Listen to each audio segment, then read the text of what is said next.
Students, welcome to my YouTube channel Mind Maps by Aakash. So हमारा previous year question की जो series चल रही है उसमें यू आर मोस्ट वेलकम। अभी तक हमने रीजनिंग, इंग्लिश और करंट अफेयर्स या जनरल अवेयरनेस इनकी प्रीवियस ईयर क्वेश्चन सेशन कर लिए हैं। आज जो हमारे पास सेशन है वो मैथ्स का सेशन है and a lot of people were asking from me कि पूछ रहे थे कि मैथ्स का सेशन कब आएगा। तो मैथ्स का सेशन मैं लेकर आया हूँ। इसमें मैं जितने भी क्वेश्चंस हैं, टॉपिक्स हैं, उनको हम कवर करेंगे और मैं कोशिश करूँगा कि ज़्यादा से ज़्यादा क्वेश्चन सॉल्व करवा दूँ आपके सामने, ताकि आपको थोड़ा सा आइडिया लगता रहे। ठीक है, तो let's start with the course. तो मैथ्स में सबसे पहले मैं आपको बता दूं कि मैथ्स को हम डिवाइड कैसे करते हैं। मैथ्स को बेसिकली हम लोग तीन चीज़ों में डिवाइड करते हैं। ठीक है, फर्स्ट इज अरिथमेटिक, ठीक है, सेकंड इज एडवांस्ड। अरिथमेटिक में आपके ट्रेन के क्वेश्चंस, रेस के क्वेश्चंस, बस के क्वेश्चंस होते हैं, और साथ में आपका परसेंटेज होता है, प्रॉफिट एंड लॉस होता है, सिंपल इंटरेस्ट, कंपाउंड इंटरेस्ट होता है। ठीक है, वहीं पे एडवांस्ड में क्या होता है, आपका एल्जेब्रा, ट्रिग्नोमेट्री, और फिर ज्योमेट्री आता है जिसमें आपके सर्कल, ट्राइंगल्स, ठीक है, पैरेललोग्राम, ट्रेपीजियम, मेंसुरेशन, ये सब टॉपिक्स होते हैं। तो हम बेसिकली मैथ्स में ये तीन टॉपिक्स पढ़ते हैं और इसके अंदर ये सब कैटेगराइज्ड होता है इन तीनों टॉपिक्स के अंदर। तो हम ये देखेंगे कि जो एग्ज़ाम है IBACIO का, उसके अंदर क्वेश्चंस कैसे पूछे जाते हैं, कौन से टॉपिक से सबसे ज़्यादा पूछे जाते हैं और कहाँ हमें सबसे ज़्यादा फोकस करना है। तो ये क्लास बेसिकली इसीलिए है ताकि ये प्रीवियस ईयर क्वेश्चन से आपको ये समझ आ सके कि क्वेश्चंस कैसे आते हैं। ठीक है, let's start with the first question. First question आप पढ़ लीजिए। इन अ नंबर, एक नंबर दिया हुआ है विच इज़ ऑफ कोर्स ये नंबर सिस्टम का क्वेश्चन है। ठीक है, इसमें नंबर दिया हुआ है 87659 क्वेश्चन मार्क 21। तो इसने पूछा हुआ है कि ब्लैंक में कौन सा सबसे बड़ा नंबर होगा, अगर हम उसको डालेंगे तो ये पूरा नंबर डिविजिबल हो जाए 11 से। तो जब 11 का ये क्वेश्चन आता है ना डिविजिबिलिटी का, एक तो तरीका है आपके 1 2 3 4 डाल के आप करेंगे, सॉल्व करने की कोशिश करेंगे तो भी सॉल्व हो जाएगा। ठीक है, आपको 1 2 3 डालने की ज़रूरत, पूरा डालने की ज़रूरत नहीं है। एक अच्छा तरीका बताता हूँ, एक मेथड ए यूज़ कर लेते हैं हम, जिसमें हम जो ऑप्शंस में दिए हुए हैं वो डाल के हम लोग 11 से डिवाइड करने की कोशिश करेंगे। अगर जो ऑप्शन सेट हो जाता है, ठीक है, उसको हम लोग फोकस करेंगे। ठीक है, वही होगा आंसर हमारा। ठीक है, या तो ये मेथड है, ये मेथड ए हो गया। ठीक है, यूज़ ऑप्शंस। ठीक है, इसमें है आपका यूज़ ऑप्शंस, या हम मेथड बी यूज़ करेंगे जिसके अंदर मैं आपको ट्रिक बताता हूँ करते कैसे हैं। 87659, इसको क्वेश्चन मार्क 21 ले लेते हैं। ठीक है, 11 के केस में हम लोग क्या करते हैं कि फर्स्ट, थर्ड, फिफ्थ या आगे तक जो भी जाता है ऑल्टरनेट नंबर का सीरीज लेते हैं हम। जैसे 8 + 6 + 9 plus 1 second, 8 6 9 and 2, sorry 8 6 9 and 2, यहाँ तक ही जाएगा। ठीक है, ये वाला नहीं होगा, +2। उसके बाद हम माइनस करते हैं, इवन डिजिट्स वालों को लेते हैं, फिर 7 5 क्वेश्चन मार्क एंड 1 कर लेते हैं। 7 + 5 + x ले लेते हैं इसको, +1। अब यहाँ पे या तो हमें 0 लाना पड़ता है और कोई 11 लाना पड़ता है हमें। 0 या 11 लाने की कोशिश करते हैं हम। अब ये चेक करते हैं क्या है। 8 + 6 14, 14 2 16, 16 9 25, 25 माइनस 7 + 5 12, 12 + 1 13, -13 + x। अब देखो, अगर हम सबसे बड़ा नंबर भी लेते हैं, ठीक है, तो देखो 25 - 3 कितना हो गया, बताइए। 25 - 13 कितना हो गया आपका, 12। ठीक है,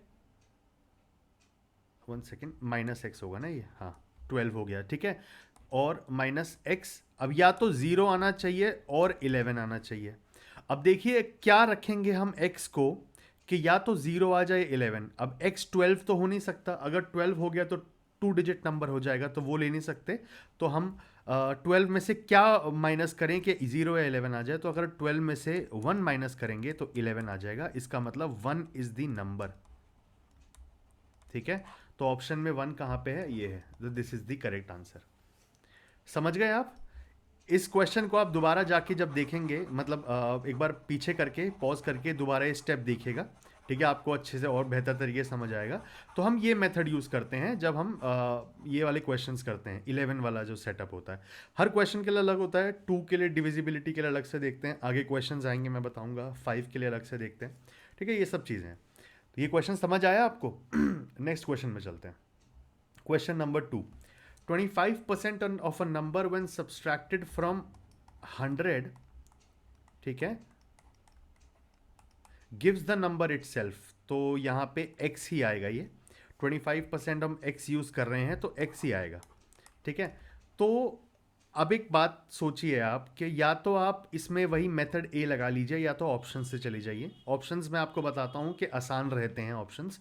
अब देखते हैं कैसे। हम पहले वो ऑप्शंस ले लेते हैं जिनका 25% निकालना बहुत आसान होगा। लेट एक्स बी 100 देख लेते हैं, ठीक है। 100 का 25% क्या होता है, 25। तो 100 माइनस 25 75 आ रहा है। तो क्या 75 नंबर है? नहीं, हमें x 100 लिया था हमने, तो 100 आना चाहिए इस तरफ, ठीक है, अगर हमने x को 100 लिया है। अब एक और जीरो वाला ये है, इस ऑप्शन को देख लेते हैं। लेट x बी 80, ठीक है। अब देखिए 100 माइनस 25% ऑफ 80 इज 20। आंसर क्या आया? 80। तो यस, x की वैल्यू क्या होगी? 80 होगी, और फिर ऐसे ये क्वेश्चन सॉल्व हो जाएगा। तो ऑप्शन से जाएंगे ना, बहुत बार क्वेश्चंस में ऑप्शंस भी आपको ये मेथड ए है, ठीक है, इसको भी आप कंसिडर कर सकते हैं। ऑप्शंस से लेकर भी आप क्वेश्चन सॉल्व करने की कोशिश करेंगे तो आपके पास आंसर आ जाएगा। इतना डिफिकल्ट क्वेश्चन था नहीं ये। इसकी स्टेटमेंट जो है वो थोड़ी सी डिफिकल्ट लग सकती है, लेकिन इतना कोई फर्क आएगा नहीं आपको जब आप इसको सॉल्व करना शुरू करेंगे। नेक्स्ट आते हैं। नेक्स्ट, अ पैसेंजर ट्रेन। अच्छा, ये ट्रेन वाला क्वेश्चन है, ठीक है। तो ट्रेन वाला क्वेश्चन है तो स्पीड वाला है, तो स्पीड का मैं फॉर्मूला आपको बता देता हूँ, डिस्टेंस अपॉन टाइम। ठीक है, चलते हैं आप। A passenger train consists of 18 bogies, ठीक है, each bogie being 15 metre long, ठीक है। तो 18 बोगीज, तो पूरी लेंथ क्या हो गई ट्रेन की? 18 इंटू 15। अभी इसको 18 इंटू 15 ही रखते हैं, क्या पता आगे सॉल्व करने की जरूरत पड़े कि नहीं, ठीक है। The train crosses an electric post in 15 seconds. 15 seconds में वो पोस्ट को वो करता है, पास करता है। तो अगर एक पोस्ट से पास करते हैं ना, ये ट्रेन आ रही है और ये इस पोस्ट को पास कर रही है, तो ये इस पोस्ट की कोई लेंथ या ब्रेड्थ नहीं होगी, ठीक है। तो बेसिकली ये एक तरीका है बताने का कि पोस्ट से पास हो रही है, मतलब 15 सेकेंड लग रहे हैं इस पूरी ट्रेन की लेंथ को कवर करने के लिए, ठीक है। तो यहाँ पे अगर हम speed is equal to distance upon time लगाएंगे, ठीक है, तो स्पीड डिस्टेंस क्या है हमारे पास? 18 इंटू 15, ठीक है। टाइम कितना है हमारे पास? 15 सेकेंड। तो हमारी जो स्पीड हो गई ट्रेन की वो 18 मीटर पर सेकेंड हो गई, ठीक है। नेक्स्ट क्या पूछा हुआ है? Due to some problem 3 bogies were detached, ठीक है। तो 18 बोगीज की जगह अब कितना हो गया? 15 इंटू 15 लेंथ रह गई अब ट्रेन की, ठीक है। बड़े आराम से समझा रहा हूँ मैं, इसीलिए आप इसको स्लो करके भी सुन सकते हैं। बहुत अच्छे तरीके से कॉन्सेप्ट समझाऊंगा मैं आपको, ठीक है। लेंथ ऑफ ट्रेन अभी 15 इंटू 15 बच गई है, जिसका आंसर 225 भी होगा, लेकिन हम इसको सॉल्व नहीं करेंगे। The train now crosses the electric post. अब इलेक्ट्रिक पोस्ट में को कितनी देर में क्रॉस करेगी, ठीक है। तो अब देख लेते हैं। Speed is equal to distance upon time, ठीक है। इस बार टाइम पूछा है, स्पीड हमें पता है 18 मीटर पर सेकेंड है, ठीक है। डिस्टेंस कितना है? 15 इंटू 15 अपॉन टाइम पूछा है हमसे, तो टाइम कितना हो गया? 15 इंटू 15 अपॉन 18, ठीक है। सो 3 5 ज़ा 15, 3 6 ज़ा 3 2 ज़ा 6, 3 5 ज़ा 15, 25 upon 2 is equal to 12.5 seconds लगेंगे ट्रेन को अब क्रॉस करने में। बहुत आसान तरीके से बताया है, अच्छे तरीके से समझाने की कोशिश करी है मैंने आपको। आई होप आपको समझ आया हो। अगर कोई प्रॉब्लम आ रही है तो कमेंट सेक्शन में पूछ सकते हैं मुझसे, या टेलीग्राम चैनल पर जाकर मैंने अपना हमारे टेलीग्राम चैनल पर मैंने अपना पर्सनल यूज़र नेम दिया हुआ है, वहाँ पे आप मुझसे क्वेरी पूछ सकते हैं, ठीक है। तो अभी चलते हैं हम नेक्स्ट क्वेश्चन पे। नेक्स्ट क्वेश्चन DI का है, ठीक है। इसमें मुझे नहीं लगता आपको इशू आ रहा होगा। पूछा क्या हुआ है? The table shows expenditure and income of a firm in various months, in which month was the ratio of savings to income maximum. Savings to income maximum ratio उनकी कब होगी? अब यहाँ पे सेविंग्स तो दिया नहीं हुआ, सिर्फ सैलरी और एक्सपेंडिचर दिया है। तो आपको पता ही है कि इनकम माइनस एक्सपेंडिचर हमेशा सेविंग्स होता है। इनकम जो आप कमा के घर लाए हो उसमें से माइनस कर दोगे कि जो आपने खर्चा कर लिया है, जो बचेगा वो सेविंग्स होगा। तो यहाँ पे सेविंग्स का बना लेते हैं, ठीक है। 40, ये 12,000 हो गया, ठीक है। ये हो गया 5,000, ये हो गया 7,000, ये हो गया 10,000 और ये हो गया 14,000, ठीक है। तो अब आराम से आप सेविंग्स और इनकम की जो रेशियो है उसमें देख सकते हैं कि कौन सी रेशियो सबसे मैक्सिमम है। सबसे ज़्यादा रेशियो का मतलब ये होता है कि जितना कम डिफरेंस होगा न्यूमरेटर और डिनोमिनेटर में उतनी रेशियो ज़्यादा होगी, ठीक है। या फिर रेशियो मैक्सिमम कब होगी, मैं दो केस बता देता हूँ रेशियो मैक्सिमम कब होगी। First case when numerator is bigger than denominator, ठीक है। या फिर when there is least amount of gap between numerator and denominator, ठीक है। समझ गए। चलो नेक्स्ट पे आते हैं। एक बार इसको मैं थोड़ा साइड में देख लेता हूँ, ये कट ना जाए, क्रॉस ना हो जाए, ठीक है। मैं इसको थोड़ा साइड में लिख देता हूँ, ठीक है।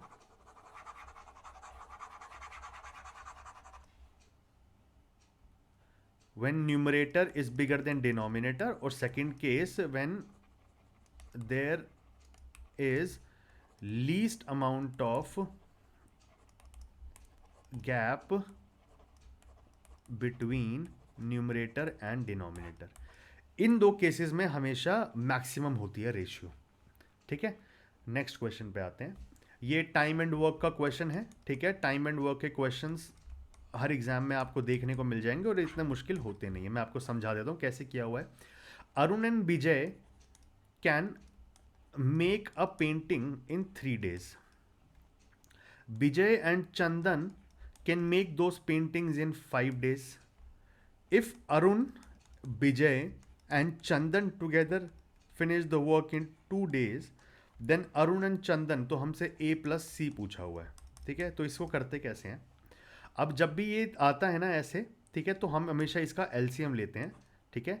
तो ये डेज हो गए हमारे पास, अगर इसका एलसीएम लेंगे हम तो यहाँ 30 आएगा, ठीक है। तो ये हो जाता है हमारा टोटल वर्क डन, ठीक है, कि टोटल वर्क कितना हुआ होगा, ठीक है। 30 हो गया ये। अब 3 कितना टाइम्स 30 होता है, 10 टाइम्स, ठीक है।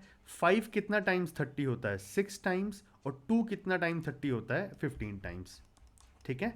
उसके बाद ये जो एरिया होता है हमारा, ये होता है एफिशिएंसी, ठीक है। तो हमारा फॉर्मूला क्या होता है, total work is equal to, 1 second, time taken is equal to total work upon efficiency होता है, ठीक है। तो ये फॉर्मूला होता है, अभी लगाने की जरूरत पड़ेगी नहीं है आपको, मैं बता देता हूँ अब कैसे सॉल्व करेंगे।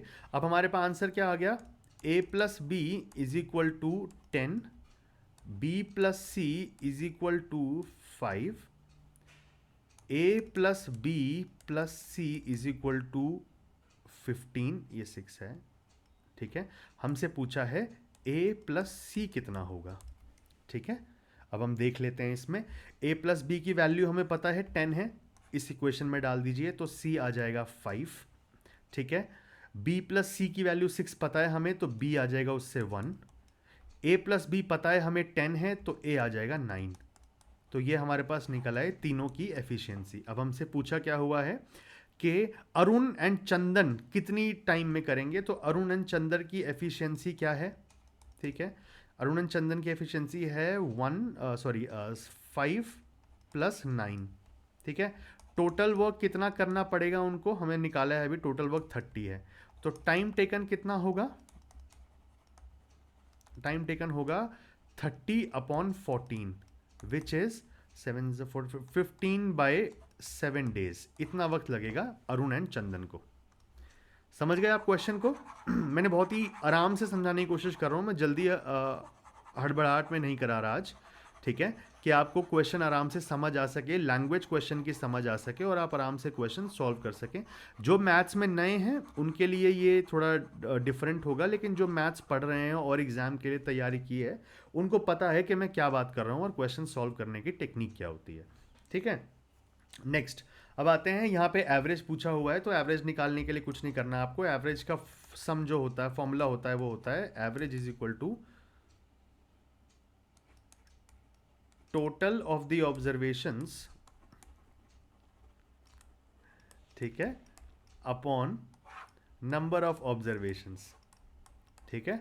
तो इससे आपकी एवरेज निकल आती है। इसमें क्या निकालेंगे आप? 25 plus 35 plus 45 plus 50 plus 15 upon 5, solve कर लीजिए, आपका आंसर आ जाएगा, ठीक है। तो ऐसे निकालते हैं एवरेज, ठीक है। नेक्स्ट आते हैं हमें सिंप्लीफाई द फॉलोइंग, ठीक है। अब ये क्वेश्चन जो लोग पढ़ते हैं सिंप्लीफिकेशन को, सिंप्लीफिकेशन के अंदर आता है ये, या फिर आप नॉर्मली भी इसको देख सकते हैं। माइनस कभी भी होता है जब ब्रैकेट के बाहर, तो माइनस का मतलब होता है कि वो, अगर ये सोच लीजिए पूरा एक वैल्यू है, इसमें ये 1 लगा हुआ है नीचे, तो माइनस का मतलब होता है कि ये 1 अपॉन पूरी वैल्यू आ जाएगी, ठीक है, नीचे जो लिखी हुई है, ठीक है। तो हम इसको ऐसे ही सॉल्व करेंगे, ठीक है। और 0.5 का मतलब होता है 1/2। 1/2 जब किसी ब्रैकेट के बाहर होता है, इसका मतलब कि वो उसका रूट होता है, ठीक है। तो हम वैसे ही देखते हैं, रूट लगा लेते हैं। 1 माइनस 1/2, 1 माइनस 1/3, 1 माइनस 1/4 ले जाते हुए 1 माइनस 1/100 होगा, ठीक है। ये रूट लगा हुआ है। अब हम इसको सॉल्व करेंगे, ठीक है। नीचे क्या हो जाएगा? 2, ये 1/2 इंटू 3 माइनस 1, 2/3 इंटू 3/4, ये करते करते 99/100 तक जाएगा, ठीक है। क्या क्या कट जाएगा? 2 3 4, 4 यहाँ कट जाएगा, करते करते 99 भी कट जाएगा और हमारे पास बचेगा क्या? 1 अपॉन रूट 1/100। 100 का रूट क्या होता है? 1/10, तो 1 अपॉन 1/10 हो गया। 10 क्योंकि डिनोमिनेटर में है तो ये ऊपर आ जाएगा, तो हमारे पास आंसर आ गया 10, ठीक है। So this is how it is done. Simplification का क्वेश्चन है, आराम से हो जाएगा, डोंट वरी अबाउट दिस, ठीक है। इस स्टेप को मैं जो ये सॉल्व होगा 99 कटने के बाद, इसको इस तरफ लिख देता हूँ मैं।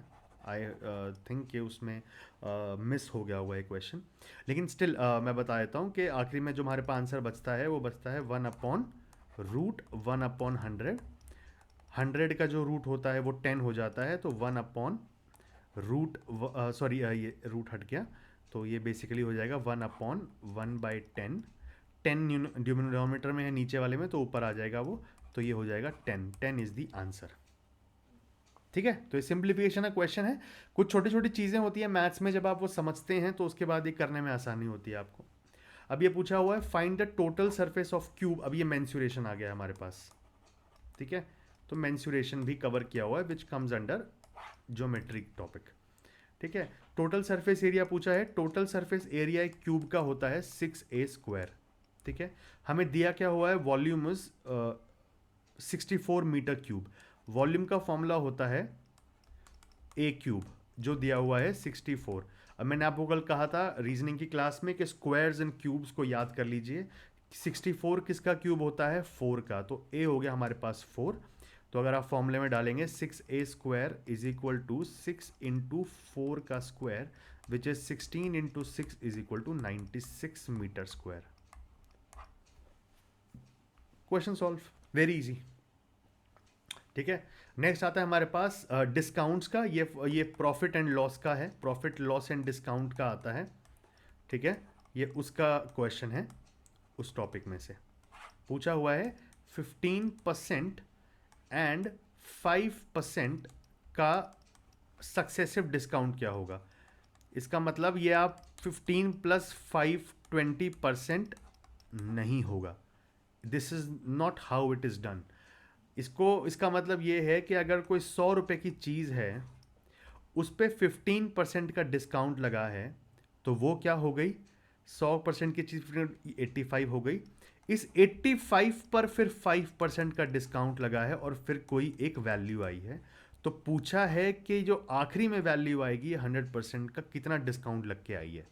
इसका स्टेटमेंट का मतलब ये है 15 + 5 20 मत कराना, ठीक है। एग्जामिनर ने थैंक गॉड यहाँ नहीं दिया है, लेकिन कुछ एग्जामिनर्स बहुत स्मार्ट होते हैं, इस क्वेश्चन में 20% भी दे देंगे वो, तो आप सीधा जाके उसको मार्क कराएंगे, which is this is not how this type of question are done, ठीक है। तो इसमें करने का तरीका बता देता हूँ मैं आपको, बहुत अच्छा मेथड है, एक मेथड रेशियो मेथड लगाएंगे हम इसमें। कैसे लगाएंगे? 15% को अगर आप तोड़ो तो 15% क्या होता है? 15% इज बेसिकली 15/100, ठीक है। 15/100 इज 1520। इसका मतलब कि 20 का थर्ड पार्ट है जो डिस्काउंट में जा रहा है। इसका मतलब 20 था जो कि 3 डिस्काउंट लगने के बाद वो 17 हो गया। 5% को देखेंगे, 5% इज 5/100 विच इज 1/20, ठीक है। तो 1 is the discount, 20 is the value. तो 20 को 1 डिस्काउंट मिला तो ये हो गया 19। अब इसको इनको इनटू करते हैं और इनको इनटू करते हैं, तो 20 20 400 हो गया, ठीक है। और 19 इंटू 17 आई थिंक 63 करके 323, ठीक है। 323 आपके पास आ गया, ठीक है। 400 की वैल्यू आपको पता है, 400 की वैल्यू आप, चलो वैल्यू की बात नहीं करते हैं, ठीक है। आपके पास ये आ गया, तो इसका मतलब 400 कोई वैल्यू थी, डिस्काउंट लगने के बाद ये 15 और 5% का वो 323 हो गई। तो 323 और 400 में 323 से 7, तो 77 डिस्काउंट हुआ है 400 पे। इसका परसेंटेज निकालने के लिए हम इंटू 100 कर देंगे। दिस कम्स डाउन टू 19.25% होगा सक्सेसिव डिस्काउंट, ठीक है। तो ये यहाँ पे आंसर दिया हुआ है, ठीक है। सक्सेसिव डिस्काउंट्स को हम ऐसे ही टैकल करते हैं, ठीक है। या आप एक और तरीका है, जैसे मैंने बताया कि आप बेसिक मेथड से जाना चाहते हैं, लाइक अ केव मैन, ठीक है। ऐसे आप कभी एग्जाम तो नहीं क्लियर कर पाएंगे, लेकिन हाँ शुरुआत की बेसिक अंडरस्टैंडिंग के लिए आपको ये मेथड भी जानना ज़रूरी है, क्योंकि लैंग्वेज कई बार ऐसी आ जाती है कि आप ये ट्रिक्स लगा नहीं पाते हैं जो मैंने आपको मेथड बताया है। बहुत बार ऐसा होता है कि जब तक आपको कॉन्सेप्ट नहीं पता है ना, तब तक आप वो ट्रिक भी यूज़ नहीं कर पाएंगे। तो मैं कॉन्सेप्ट बता देता हूँ। इन्होंने बोला है कि 100 रुपीज़ पे 15% का डिस्काउंट लगा है, ठीक है। ये कितना हो गया फिर? 85 रुपीज़ हो गया, ठीक है। उसके बाद 85 पर 5% का डिस्काउंट लगा है। इसका मतलब इस पे 5% का डिस्काउंट कितना होगा? 5/100 इंटू 85, 20.524 8 2 ज़ा 4 2 5 ज़ा 4.25 रुपीज़ इस 5% होगा 85 का। तो 85 में से माइनस करेंगे आप 4.25, विच विल बी 5708, 80.75 हो गया, ठीक है। तो 100 का लिया था और 80.75 हो गया, तो डिस्काउंट कितना हुआ? 19.25। ऐसे भी आ जाएगा आपका, लेकिन इसमें कैलकुलेशन थोड़ी ज़्यादा होती है। अब आपको मेरे ख्याल से लैंग्वेज समझ आ गई होगी, ठीक है। लैंग्वेज समझ आ गई तो उसके बाद तो कॉन्सेप्ट समझ आ गया, तो उसके बाद आप जो ये बेसिक मेथड है वो भी अप्लाई कर सकते हैं। इसको मैं बेसिक मेथड्स को प्यार से, मैं जब मैथ्स के बच्चे पढ़ते हैं तो मैं उनको बड़े प्यार से इसको बुलाता हूँ पपलू मेथड। ये पपलू मेथड्स होते हैं कि आप मतलब मैथ सीख रहे हैं उस वक्त आप लगाते हैं, लेकिन जब प्रैक्टिस करते रहते हैं तो आपको आदत पड़ जाती है, ठीक है। तो मेथड ए हो गया आपका रेशियो मेथड, मेथड बी हो गया आपका, मैं उसी लैंग्वेज में लिखूंगा जिसमें मैं बोलता हूँ, ये हो गया पपलू मेथड, ठीक है। पपलू मेथड आप ये भी अप्लाई कर सकते हैं, ठीक है। मेरा काम था आपको मेथड्स बताने, ये आप आराम से कर सकते हैं। नेक्स्ट पे आते हैं। The ratio of two numbers is 3:5 and their LCM is 42 greater than their HCF, ठीक है। तो हम नंबर्स पहले देख लेते हैं। फॉर्मूला क्या होता है? फॉर्मूला इज, ठीक है, product of two numbers is equal to HCF into LCM. ठीक है, अब एक बात आपको पता होनी चाहिए कि HCF का मतलब क्या होता है। HCF, जो भी नंबर्स का HCF यहाँ पे दिया होगा ना, वो उनके अंदर डेफिनेटली होता है। मतलब अगर हम HCF को x ले लेते हैं तो उन नंबर्स में x तो पक्का होगा। ठीक है, मैं बता देता हूँ आपको, जैसे 2 और 4 का HCF लेना है आपको। ठीक है, तो HCF में हम अलग अलग लेते हैं, हाईएस्ट कॉमन फैक्टर। ठीक है, तो यहाँ पे लेंगे हम, ये आया 2 और ये 2, ये 4 लेंगे अगर HCF हम 2 1। ठीक है, तो क्या आया हमारे पास, 2 का HCF आया 2 और 4 का आया 2 इंटू 2। तो जब हम इसमें कॉमन लेते हैं तो एक चीज़ जो दोनों में कॉमन हो, ठीक है, विच इज़ 2, तो HCF कितना हो गया 2। अब मेरी बात समझ आई आपको कि HCF का मतलब वो चीज़। अब मैं यहाँ पे देखो, अगर आपको ये चीज़ें ऐसे समझ नहीं आ रही हैं तो मैं आपको पहले बता दूं कि मैं मैथ्स की क्लास नहीं ले रहा हूँ यहाँ पे, मैं बस प्रीवियस ईयर क्वेश्चन सॉल्व करके बता रहा हूँ। अगर मैं मैथ्स की क्लास लेता तो डेफिनेटली मेरा जो रवैया होता आपकी तरफ पूरे टॉपिक को समझाने का, वो अलग तरीके से होता। ठीक है, अभी हम सिर्फ प्रीवियस ईयर क्वेश्चन सॉल्व कर रहे हैं।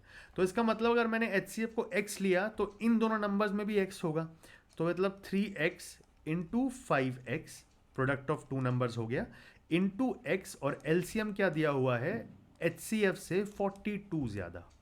ठीक है, तो इस तरफ क्या हो गया, 15x square is equal to x square plus 42x। ये एक्स स्क्वायर यहाँ चला जाएगा क्योंकि सेम यूनिट में है, तो 14x square is equal to 42। 14 3 ज़ा 42। ठीक है, और x जो था वो x का स्क्वायर यहाँ चला गया, तो x आ गया 3। ठीक है, तो हमसे पूछा हुआ है लार्जेस्ट नंबर क्या है। लार्जेस्ट नंबर का मतलब 3:5 की रेशियो थी नंबर्स की, तो हमारे पास बड़ा नंबर कौन सा है 5। तो 5 और जो x साथ में था into x is equal to 5 into 3 which is 15। ऐसे होते हैं ये क्वेश्चंस। समझने के लिए बड़े आसानी से नॉर्मल भाषा में बहुत ही कॉन्सेप्चुअल तरीके से मैंने आपको समझाने की कोशिश करी है। अगर कहीं भी कोई इशू होता है आप दोबारा क्लास को थोड़ा सा पीछे करके दोबारा क्वेश्चन पढ़ सकते हैं, तो आपको समझ आ जाएगा। जिनका बिल्कुल नया बैकग्राउंड है मैथ्स का, उनको देखो शुरू से शुरू करना पड़ेगा। ठीक है, नेक्स्ट पे आ जाते हैं हम। The average of 5 consecutive numbers is 21। ठीक है, the highest number will be. अब मैं आपको एक एवरेज में एक चीज़ बता देता हूँ। हम एवरेज लेते हैं ऑड नंबर्स हों जब, या फिर इवन नंबर्स हों। ठीक है, दो केस ले लेते हैं हम। ऑड का मतलब कि ये डिजिट्स कितनी होंगी, 2 3 4 5। ये कॉन्जिक्यूटिव की बात कर रहे हैं। कॉन्जिक्यूटिव का मतलब होता है कि नंबर्स लगातार चल रहे हैं। ठीक है, ये तब की बात कर रहा हूँ मैं। कंसेक्यूटिव जब लिखा हो तो उसमें केस क्या बनता है। ठीक है, तो अभी सिर्फ मैं बात उसकी कर रहा हूँ। हाँ, अब देखते हैं। जब ऑड डिजिट्स होना तो हमेशा जो एवरेज होगा ना वो सबसे मिडल नंबर होगा। ठीक है, तो जो एवरेज होगी वो हमेशा मिडल नंबर होगा। और इवन में क्या होता है, जैसे इवन में अगर 6 नंबर हैं तो इसकी एवरेज क्या होगी, बीच वाले दो की। ठीक है, मतलब इधर भी सेम नंबर डिजिट्स हों, इधर भी सेम, तो ये बीच वाले दोनों का एवरेज। ठीक है, जैसे इवन में समझा देता हूं। सोचो इवन है 2 3 4 5 6 7। नंबर ऑफ डिजिट्स कितनी है, 6। इसका मतलब इवन कॉन्जिक्यूटिव नंबर्स हैं।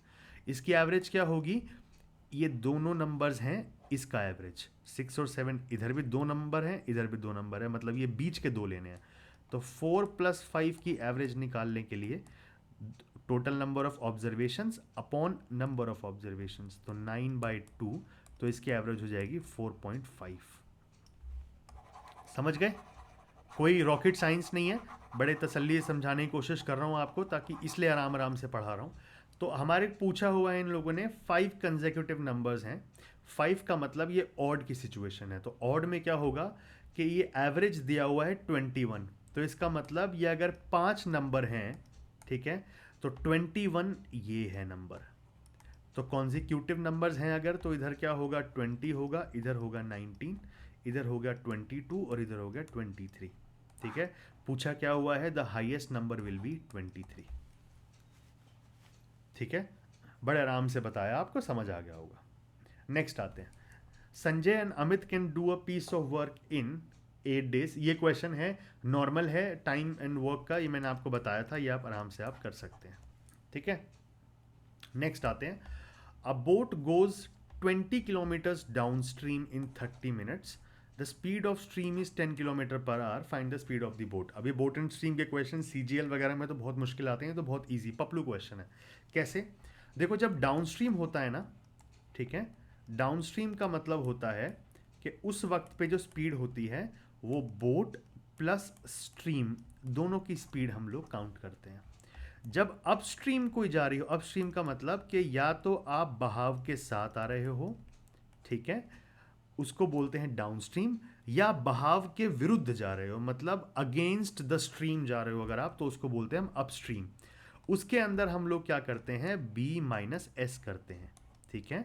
तो बी प्लस एस डाउनस्ट्रीम की स्पीड, स्पीड ऑफ डाउनस्ट्रीम, ठीक है, और बी माइनस, जैसे मैंने बताया, बी माइनस एस होगा आपका स्पीड ऑफ अपस्ट्रीम, ठीक है। इसमें बी और एस क्या होता है, स्पीड ऑफ बोट, ठीक है, एंड स्पीड ऑफ स्ट्रीम, ठीक है। बी और एस का मतलब होता है speed of boat and speed of stream, ठीक है। अब हम देखते हैं हमें दिया क्या हुआ है। अब बोट गोज, अब आपको पता है speed is equal to distance upon time है। इसने बोला है अब boat goes 20 kilometre downstream, मतलब डिस्टेंस चला उसने 20 इन 30 मिनट्स। अब ये किलोमीटर्स में है, ये पूछा हुआ है, हमें दिया हुआ है मिनट्स में, तो हम इसको आर में कर लेंगे, विच इज 30/60 मिनट्स में। जब भी किसी मिनट को आर में करना होता है तो डिवाइड बाय 60 कर देते हैं, ठीक है।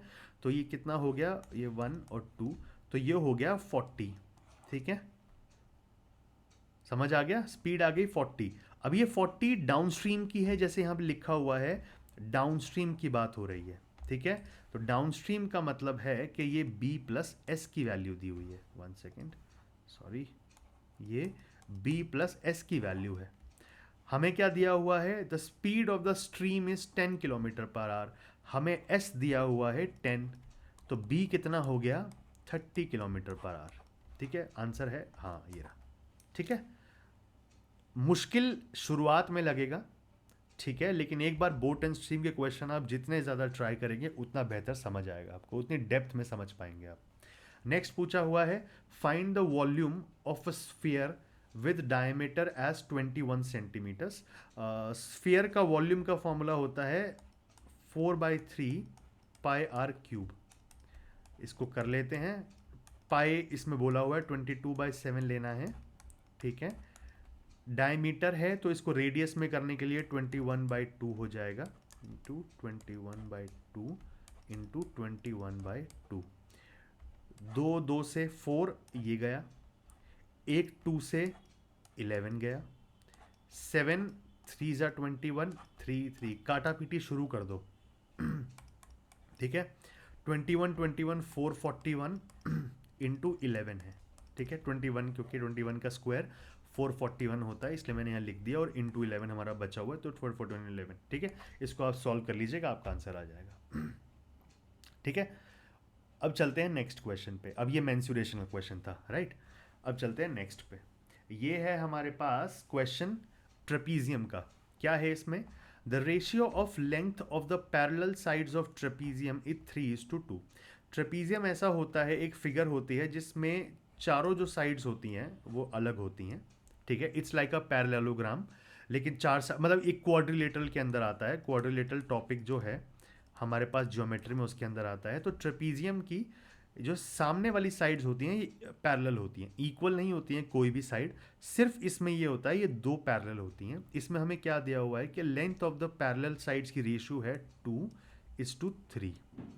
The shortest distance between them is 15 centimetre. ये हमें दिया हुआ है 15 सेंटीमीटर, ठीक है।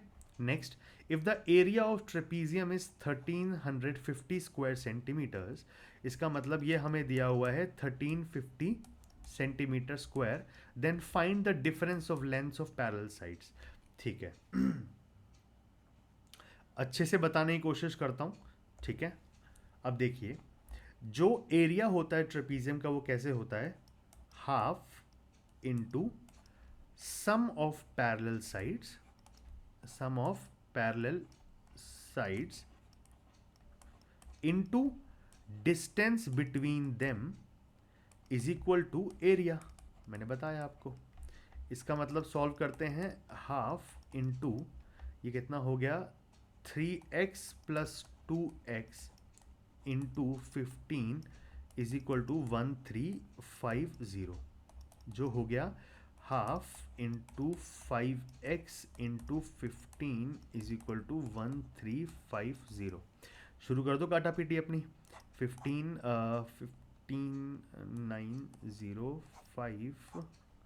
18, तो x हो गया हमारे पास 36 सेंटीमीटर। अब हमसे पूछा हुआ है कि डिफरेंस क्या होगा पैरेलल साइड्स का, मतलब 3x माइनस 2x पूछा है, ठीक है, विच इज़ 1x। तो साइड कितना हो गया 1 into 36 is equal to 36 centimetre will be the difference of parallel sides. ठीक है, इजी क्वेश्चन, बड़े आराम से हो जाएगा। ठीक है, नेक्स्ट पे आते हैं। The ratio of two numbers a and b is 7:15। Their least common multiple is 840। What is b plus a is equal to b minus a। अब ये क्वेश्चन में अगर LCM आपको दिया हुआ है ना, तो आप यहीं पे आपका दिमाग फिर जाएगा। आपको पता है दो नंबर्स हैं, ठीक है, उनकी रेशियो है। अगर इन दोनों नंबर्स की रेशियो दी हुई है तो इनको प्लस करके माइनस करके जो रेशियो होगी वो भी सेम होगी। LCM आपको पागल बनाने के लिए, फंसाने के लिए दिया हुआ है, ठीक है। जैसे कि अगर A B 7 और 15 दिया हुआ है, 7:15, हम यहाँ पे इनको x मान लेते हैं, ठीक है। अब x 1 हो सकता है, 2 हो सकता है, 3 हो सकता है, कोई भी हो सकता है, हम ये मान लेते हैं। हमसे पूछा हुआ है b plus a upon b minus a कितना होगा। It will be 22x upon 15 minus 7 is 8x, right, 8x। x से x गया, 2 4 ज़ा 8, 2 11 ज़ा 22, तो 11/4 ऑप्शन है क्या, 11/4। This is the correct answer. ठीक है, वेरी इजी क्वेश्चन। ये क्वेश्चन DI का है, डेटा इंटरप्रिटेशन का, ये आप आराम से देख सकते हैं। ठीक है, ये जो नॉर्मली सवाल पूछा हुआ उसमें आप सॉल्व कर सकते हैं इसको। नेक्स्ट भी हमारे पास कौन सा है, डेटा इंटरप्रिटेशन का, ठीक है। आप आराम से डेटा देखकर सॉल्व कर सकते हैं क्वेश्चन वेरी इजीली। नेक्स्ट हमारे पास है SI का, ठीक है। तो सिंपल इंटरेस्ट का मैं आपको फॉर्मूला बता देता हूँ। सिंपल इंटरेस्ट का फॉर्मूला होता है, simple interest is equal to principal, ठीक है, मैं लिख देता हूँ पूरा, into rate of interest into time period upon 100। क्या बोला हुआ है, find the rate of amount, rate of interest R पूछा हुआ है, ठीक है। If amount after 2 years on simple interest on a capital of ₹1000 is 1200। Capital of ₹1000 का मतलब ये हो गया हमारा प्रिंसिपल, ठीक है। 1200 हमें अमाउंट दी हुई है। अमाउंट का मतलब मैं आपको समझा देता हूं, जब भी अमाउंट लिखा हो ना, जैसे लिखा हुआ है find the rate of interest if amount after 2 years is 1200। Amount का मतलब होता है principal plus simple interest. Amount दिया हुआ है 1200, प्रिंसिपल दिया हुआ है हमें 1000, तो SI कितना हो गया, ठीक है, SI विल बी 200। अब हम इसको फॉर्मूला में डाल लेते हैं और हमारे पास रेट ऑफ इंटरेस्ट आ जाएगा। जैसे सिंपल इंटरेस्ट दिया है हमारे पास 200 इज इक्वल टू, ये वाला फॉर्मूला लगा रहा हूँ मैं इसके अंदर, ठीक है। P दिया हुआ है हमें 1000, ठीक है। रेट ऑफ इंटरेस्ट हमें जानना है, T हमें 2 years दिया हुआ है और ये डिवाइडेड बाय 100 कितना हो गया 5 20 10, तो R हमारे पास हो गया 10%। आ गया आंसर, वेरी सिंपल। कॉन्सेप्ट अगर याद रहेगा ना, जैसे ये कॉन्सेप्ट मैंने बताया है, ये कॉन्सेप्ट आपको बहुत बार देखने को मिलेगा और this is a very important concept, ठीक है। एक बार ये समझ आ गया आपको कॉन्सेप्ट, तो आपको क्वेश्चन सॉल्व करने में कोई डिफिकल्टी नहीं होगी, ये मेरा प्रॉमिस है आपको, ठीक है। अब ये सेम LCM और HCF वाला क्वेश्चन आ गया। आई होप ये आप कर लेंगे, लेकिन मैं आपको फॉर्मूला आपको पता ही है, प्रोडक्ट ऑफ टू नंबर्स। ठीक है, पहले देख लेता हूँ क्वेश्चन क्या है। LCM and HCF of two numbers are respectively 3 and 18। If one of them is 9 then find the other number. ठीक है, सीधा फॉर्मूला लग रहा है, प्रोडक्ट ऑफ टू नंबर्स, ठीक है, is equal to LCM into HCF. ये आपको मैंने फॉर्मूला बताया था। प्रोडक्ट ऑफ टू नंबर्स, एक नंबर दिया हुआ है 9, दूसरे को हम x मान लेते हैं। एचसीएफ दिया हुआ है हमें 18 एंड एलसीएम दिया हुआ है हमें 3, which is not possible, but ठीक है। ठीक है, उससे पूछा हुआ है हमें कि सेकंड नंबर क्या है, तो x कितना हो गया, 9 to 18, x is equal to 6। ठीक है, ऑप्शन में है, हाँ ठीक है 6। ठीक है, नॉर्मल फॉर्मूला लग रहा है, इसमें कोई रॉकेट साइंस नहीं है। ठीक है, ये रीजनिंग के कुछ क्वेश्चंस ऐड हो गए हैं इसमें, आप प्लीज़ मिस कीजिए इनको, इग्नोर कीजिए। ठीक है, कुछ जीएस के क्वेश्चंस क्योंकि कट करते वक्त ना करंट उसको पीडीएफ्स को थोड़ा सा इशू हो जाता है, तो इसलिए क्वेश्चंस रह गए हैं। अब हम आ गए हैं अपने सेकंड सेट पर। ठीक है, ये आपको पता ही है, नॉर्मली आप इसको सॉल्व कर सकते हैं। ठीक है, दो स्टेटमेंट्स पूछी हैं, बताना है इसमें से क्या स्टेटमेंट कौन सी सही है। मैं ये सेकंड समझा देता हूँ आपको, ये सेकंड में शायद थोड़ों को लोगों को दिक्कत होएगी। √6 की वैल्यू देखो, पहले मैं आपको एक चीज़ बता दूं अभी, कि अगर आप क्वेश्चन कोई भी गवर्नमेंट एग्जाम में जा रहे हैं तो हमेशा रूट्स की वैल्यू याद रख लीजिए। मैं रूट्स की वैल्यू यहाँ पे आपको बता देता हूँ। ठीक है, रूट्स की वैल्यू क्या होती है, √2 होते हैं हमारे पास हमेशा 1.414, आई गेस 1.4, हाँ 1.414 होता है। √3 हमारे पास होता है 1.732। ठीक है, √5 होता है, √4 तो आपको पता है 2 ही हो जाएगा, 2.236 होता है, 3736 होता है, 2.236। और √6 होता है हमारे पास 2.44, हाँ 44 होता है। ठीक है, ये होता है रूट की वैल्यू।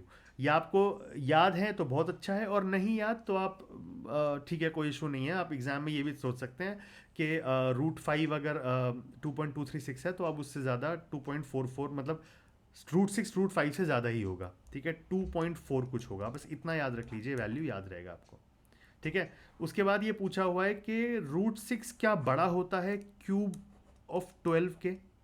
अब आप मुझे बताइए, क्यूब्स अगर आपको याद हैं, 2 का क्यूब क्या होता है 8, 3 का क्यूब क्या होता है 27।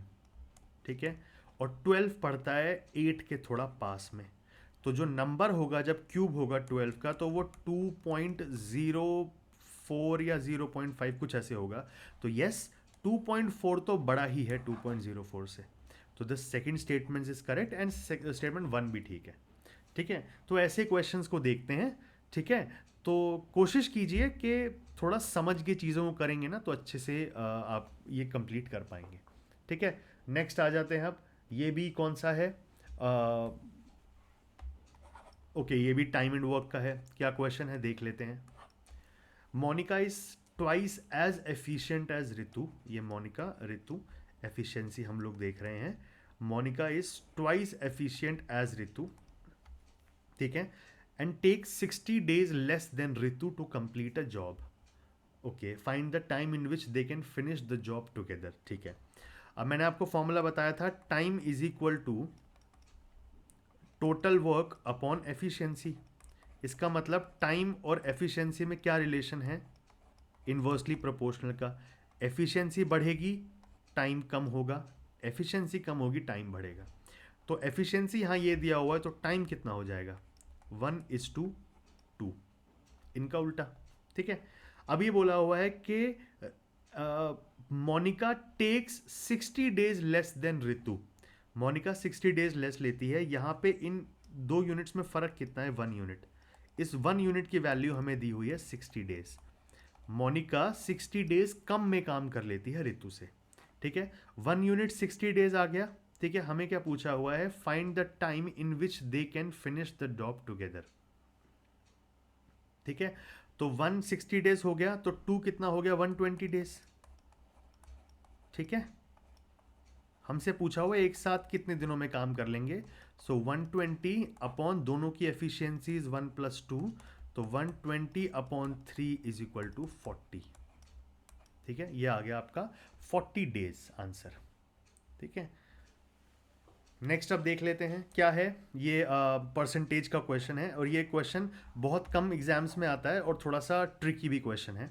ये बोल रहे हैं कि a student multiplied a number by 2/7 instead of 5/7। मतलब बच्चे को 5/7 से मल्टीप्लाई करना था नंबर को, लेकिन उसने 2/7 से कर लिया। तो जो एरर आया 2/7 पे करने पर वो कितना एरर है? स्टूडेंट, अब नंबर ले लेते हैं, लेट द नंबर बी, ठीक है, 100, ठीक है।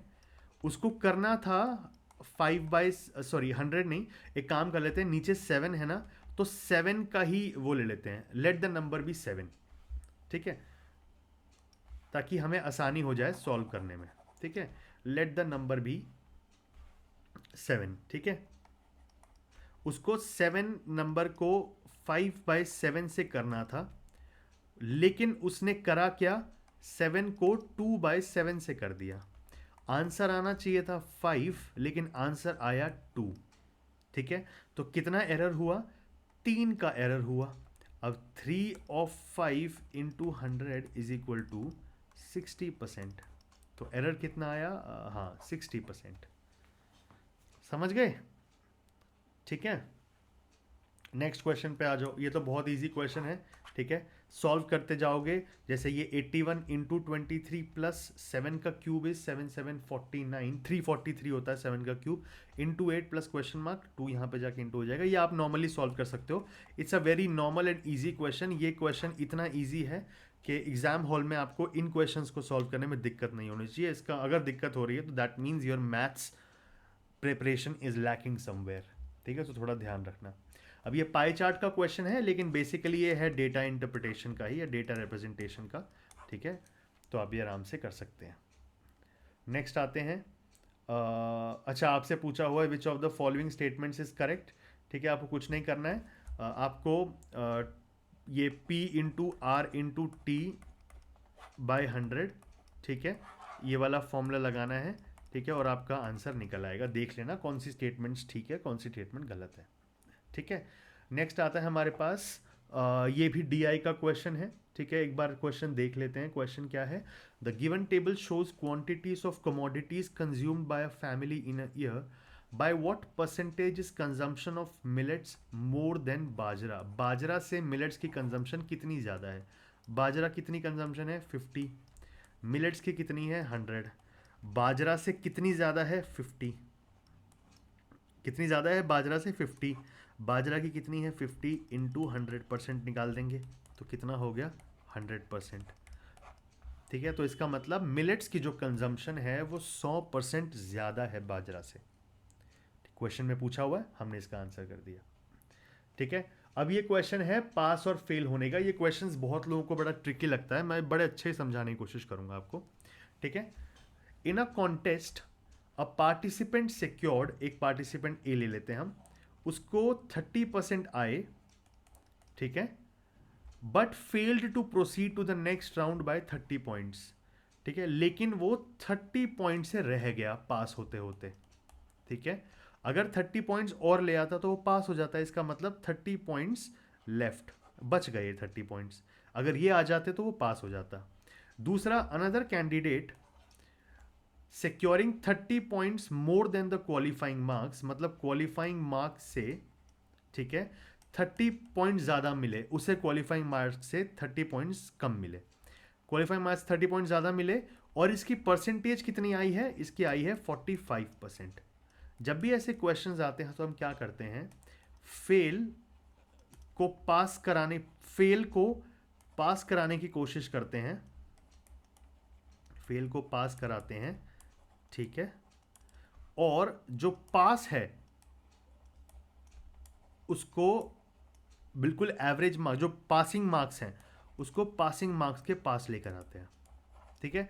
मतलब दोनों को पासिंग मार्क्स के पास लेकर आएंगे। इसका मतलब 30% ए को आए हैं कैंडिडेट को, अगर उसमें 30 पॉइंट्स और मिल जाते तो वो पास हो जाता, ठीक है, समझ रहे हैं। दूसरी तरफ 45% आए हैं कैंडिडेट को और 30 ज़्यादा आए हैं, इसका मतलब 45% को अगर 30 पॉइंट्स मार्क माइनस कर दोगे तो वो भी पासिंग मार्क्स आ जाएंगे उसके भी, ठीक है, समझ रहे हैं? पासिंग मार्क्स आ जाएंगे उसके भी। अब इन इक्वेशंस को सामने रख दो। 30% plus 30 is equal to 45% minus 30। तो कितना हो गया? इधर आ जाएगा 15% इज इक्वल टू 60 हो गया। तो 1% कितना हो गया? 4 पॉइंट्स। ठीक है। अब हमसे पूछा हुआ है कि पासिंग मार्क्स क्या है, what is the qualifying point in the contest. ठीक है, तो हम क्या करेंगे, किसी भी एक इक्वेशन में परसेंट की वैल्यू डाल दो आप। हम इसमें डालने की कोशिश करते हैं फर्स्ट वाली में। ठीक है, किसी में डालेंगे आपके मार्क्स आ जाएंगे। ठीक है, तो बेसिकली क्या है कि 30% प्लस 30 करना है हमें। 30 into 4 plus 30 is equal to 150। तो 150 होंगे आपके पासिंग मार्क्स। आंसर है ऑप्शन में, हाँ 150 हो गया आपके पासिंग मार्क्स। समझ गए? बहुत आसान तरीके से समझाने की कोशिश करिए, मुझे नहीं लगता कि इसमें आपको रॉकेट साइंस लगेगी। ठीक है, बहुत आसानी से आपको लेमैन की लैंग्वेज में समझाने की कोशिश कर रहा हूँ मैं। ठीक है, हर एक कॉन्सेप्ट को कि कैसे करना है, कैसे अप्रोच करना है। डेटा इंटरप्रिटेशन का क्वेश्चन है, मैं इसमें आपको हेल्प नहीं कर सकता, आपको खुद करना है ये क्वेश्चन। ठीक है, नेक्स्ट पे आते हैं। A girl buys a cycle for 7500 rupees and sells it at a loss of 25%। What is the selling price of the bicycle. मतलब एक लड़की ने, ठीक है, 7500 की एक साइकिल खरीदी। इसका मतलब आप इसको कॉस्ट प्राइस मान लीजिए। ठीक है, और इसको 25% के लॉस पर बेचा। तो मतलब ये कितने रुपए में बिकी होगी। अब आप देखिए कि सीपी की वैल्यू, सीपी आपका 7500 है। ठीक है, लॉस आपका है, ठीक है, 25%। हमें क्या निकालना है? Selling price. ठीक है, इजी है, कोई इशू नहीं है। ठीक है, 7500 की वैल्यू है 100%। हमें कितने की निकालनी है? लॉस 25% है, तो बचा कितना? 75% की वैल्यू निकालनी है हमें। ठीक है, तो ये क्या हो गया? 100 से 100 गया, 75 इंटू 75 इज 5625 ये आ गया आपका आंसर। इस ऑप्शन में है हाँ 5625 आंसर आ गया। ठीक है, तो ये प्रॉफिट एंड लॉस का क्वेश्चन है। ठीक है, आई होप आपको समझ आया हो। नेक्स्ट पे आते हैं। ठीक है, the average weight of 7 people increases by 5 kg। ये एवरेज का क्वेश्चन है। ठीक है, इसको हम अच्छे से देखते हैं क्या है क्वेश्चन। सॉरी, एवरेज, हाँ। The average weight of 7 people increases by 5 kg when a new person comes in place of one of them weighing 55 kg. what is the weight of the new person। इसमें बोला हुआ है कि 7 लोग थे। ठीक है, 7 लोगों की जो एवरेज है वो 5 किलो से बढ़ गया। ठीक है, जब एक नया बंदा आया उस ग्रुप में और पहले से एक 55 केजी वाले बंदे को बाहर निकाल दिया। ठीक है, इसका कहने का मतलब क्वेश्चन का ये है। तो सोच लीजिए आप पहले कि जब इसने 55 केजी वाले को निकाला, ठीक है, तो हम इसकी एवरेज ही ले लेते हैं। सोच लीजिए कि एवरेज जो थी इन 55 लोगों की वो थी 7 लोगों की जो एवरेज थी वो 55 केजी मान लेते हैं। ठीक है, ये हमसे क्या कहने की कोशिश कर रहा है, लैंग्वेज समझिएगा कि 55 केजी की एवरेज वाले 7 लोग हैं, जिसमें से 55 किलो के एक आदमी को निकालकर एक नया बंदा आया है। ठीक है, अभी भी नंबर कितने हैं नीचे? 7 ही है, और एवरेज जो है वो 5 से बढ़ गई है, मतलब 5 हो गई है। 55 एवरेज ली थी हमने, तो कितना हो गया ये? 55 into 7 minus 55 plus x upon 7 is equal to 60। ठीक है, सीधा चलेगा 427, ये 55 6 बचेगा, तो x आ जाएगा हमारे पास 180 माइनस 90 kg आ जाएगा। तो नए बंदे की जो वेट हो गया वो कितना हो गया? 190, ये 90 kg। ठीक है, तो ये क्वेश्चन ऐसे सॉल्व होगा। समझ गए? एवरेज का क्वेश्चन है, लैंग्वेज का फर्क है बस। ठीक है, find the volume of a cylinder with radius 7 centimetre and height 10 centimetre. Cylinder का जो वॉल्यूम होता है उसका फॉर्मूला होता है, सिलेंडर की वॉल्यूम का फॉर्मूला होता है पाई आर स्क्वायर एच।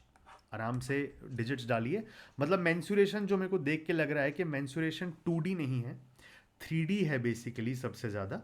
और मेंसुरेशन में भी क्वेश्चन सीधा ऑप्शंस वाले हैं, इसमें कोई दिमाग लगाने वाली ऐसी चीज़ है नहीं। ठीक है, अब देखते हैं next question. An amount of money is divided between Paras. अच्छा, ये रेशियो वाला क्वेश्चन है, रेशियो का क्वेश्चन है ये। ठीक है, देख लेते हैं। पारस, रमेश एंड आरव हैं जिनके बीच में पैसा बटेगा in the ratio of 5:8 if the difference between Ramesh and Aarav share, ठीक है, इज 6,000, ठीक है, then find the total amount of money. ठीक है, तो 8 और 15 का डिफरेंस क्या होता है? 7। तो मतलब ये 6,000 यूनिट्स की जो वैल्यू दी हुई है वो है 7 यूनिट्स की जो वैल्यू है वो 6,000 दी है। हमसे इन सब की एवरेज वो वैल्यू पूछी है 5, 8 एंड 15 की टोटल वैल्यू। ठीक है, तो 7 यूनिट्स की वैल्यू कितनी है? 6,000। 1 सेकेंड, क्या हो गया? 6,000 है। ठीक है, 1 यूनिट की कितनी हो गई?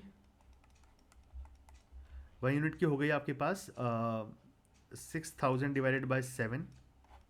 ठीक है, कितने की पूछी है? 8, 5, 13, 13, 5, 28। तो 28 यूनिट्स की जो वैल्यू होगी वो कितनी होगी? 6,000 डिवाइडेड बाय 7 इंटू 28। ठीक है, तो 7 4, तो ये हो गया 24,000। ठीक है, आंसर है 24,000, ये आंसर। ठीक है, रेशियो वाइज क्वेश्चंस हैं, ये सबसे इजीएस्ट वाले क्वेश्चंस होते हैं। ठीक है, तो इसमें आपको टेंशन लेने की कोई ज़रूरत मेरे हिसाब से नहीं पड़ेगी। ठीक है, नेक्स्ट आता है find the greatest number of 4 digits which is exactly divisible by 12। ये आपको ऑप्शंस में कुछ दिए हुए हैं। अब डिविजिबिलिटी का क्वेश्चन फिर से है, हमने 11 का देखा था एक फर्स्ट क्वेश्चन, अब ये 12 का है। 12 की डिविजिबिलिटी का मतलब ये होता है कि जो डिजिट है पूरी, जो नंबर है पूरा, वो 3 एंड 4 से डिवाइड होना चाहिए साथ में। 3 से भी होना चाहिए, 4 से भी होना चाहिए। अगर ये हो रहा है दोनों नंबर से, तभी वो जो पूरा नंबर होगा वो 12 से भी डिवाइड होगा। अगर 3 एंड 4 दोनों से हो रहा है, हम देख लेते हैं यहाँ पे। ठीक है, 3 का आपको पता है, 3 की डिविजिबिलिटी कैसे देखते हैं कि जो टोटल, जो नंबर का टोटल है वो हमेशा 3 से डिविजिबल होना चाहिए। ठीक है, इसका मतलब जैसे अगर आप नंबर ले लो 18 ले लो, अब देखो ये 3 से डिविजिबल है कि नहीं। तो हम इन दोनों नंबर को प्लस करेंगे विच इज़ 9। तो 9 डिवाइड होता है 3 से, यस, मतलब हो गया काम। या ले लो आप एक बार 273। ठीक है, 7, 8, 9, 10, 11, 12, 12 आ रहा है। 12 डिवाइड करता है 3 से डिवाइड होता है 12, हाँ होता है, तो मतलब ये डिविजिबल। तो ऐसे हम देखते हैं 3 की डिविजिबिलिटी। 4 की डिविजिबिलिटी कैसे देखते हैं हम? जो भी नंबर होगा 1, 2, 2, 4 है, कोई भी नंबर है, उसके लास्ट 2 डिजिट्स देखते हैं हम। अगर वो लास्ट 2 डिजिट्स 4 से डिवाइड हो रहे हैं, इसका मतलब वो नंबर भी 4 से डिवाइड हो जाएगा।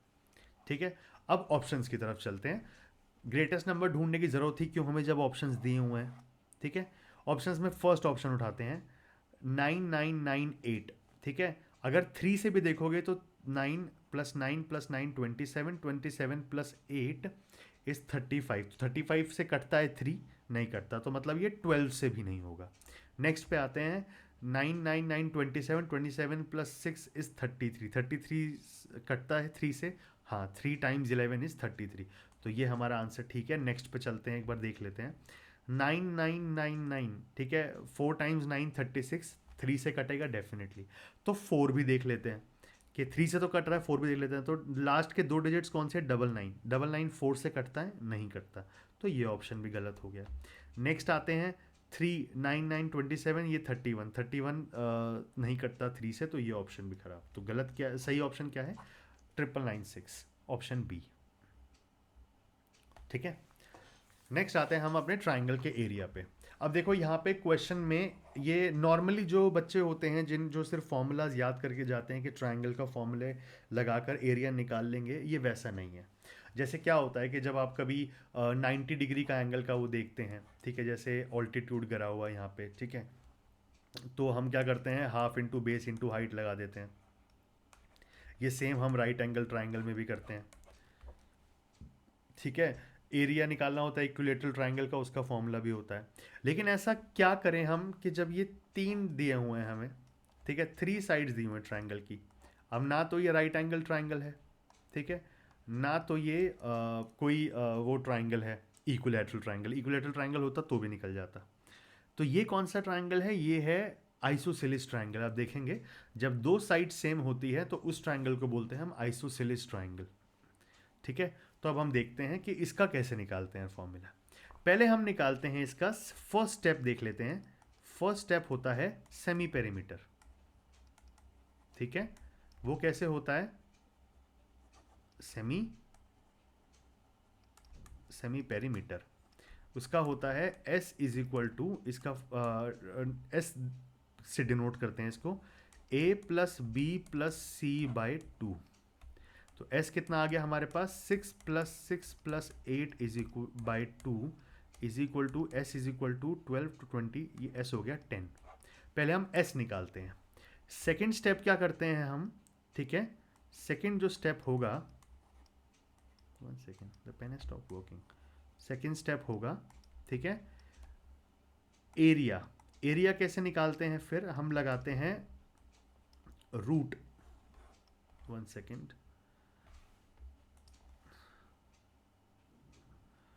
रूट लगाते हैं, ठीक है, रूट लगाते हैं। इसमें S लिखते हैं ब्रैकेट में, S minus A into S minus B और into S minus C. A B C आपको पता है साइड्स होती हैं, ठीक है। तो हमारे पास क्या आ गया, ये S आपको पता है 10 है तो सीधा 10 लिखते हैं, ठीक है। S minus A is 10 minus 6 तो यहाँ आ गया 4। S minus B is also 10 minus 6 तो आ गया 4। C क्या है हमारा 8, तो 10 माइनस 8 हो गया 2, ठीक है। तो ये क्या हो गया, 4 और 4 जब स्क्वायर बाहर आ जाएंगे तो 2 इंटू 2 हो जाएगा, ठीक है। तो 2 इंटू 2 बाहर आ जाएगा, 2 4 का, अंदर बच गया 10 इंटू 2 विच इज़ 20, ठीक है। 2 इंटू 2 बाहर जो था वो 4 हो गया, ठीक है, वो हो गया आपका 4 और अंदर हो गया 20। 20 को और कैसे तोड़ते हैं, 5 इंटू 4, तो वो 4 भी बाहर आ गया तो बाहर हो गया 8, ठीक है, और अंदर बच गया 5। तो 8√5 सेंटीमीटर स्क्वायर आंसर कहाँ है, ये रहा, दिस इज द आंसर, ठीक है। बहुत सिंपल है, कोई आपको ऐसा कोई रॉकेट साइंस नहीं है इसके अंदर। ये अगेन टाइम एंड वर्क का क्वेश्चन है, ये आप आराम से कर सकते हैं, ठीक है। टाइम एंड वर्क का क्वेश्चन है, ये इजीली हो जाएगा आपसे। नेक्स्ट आते हैं हम, ये भी टाइम एंड वर्क का है, ठीक है। क्वेश्चन लंबा दिख रहा होगा लेकिन टाइम एंड वर्क का है, इजीली आराम से हो सकता है, ठीक है। यहाँ पे ये सिंपल इंटरेस्ट का क्वेश्चन है, ठीक है, कोई रॉकेट साइंस नहीं है, आराम से ये भी सॉल्व हो जाएगा। सिंपल इंटरेस्ट का है, P into R into T upon 100 आपको फॉर्मूला बताया हुआ है मैंने। ये रेशियो का क्वेश्चन है, ठीक है, थोड़ा लेंदी क्वेश्चन है ये, ठीक है, पढ़ने में लग रहा होगा बहुत बड़ा है लेकिन आराम से सॉल्व करेंगे तो ये भी हो जाएगा रेशियो का क्वेश्चन, ठीक है। इसमें क्या है, the adjacent sides of parallelogram are 36 centimetre and 26 centimetre if the perpendicular distance between shorters. अच्छा ठीक है, देख लेते हैं एक बार, पैरेललोग्राम बना लेते हैं, ठीक है।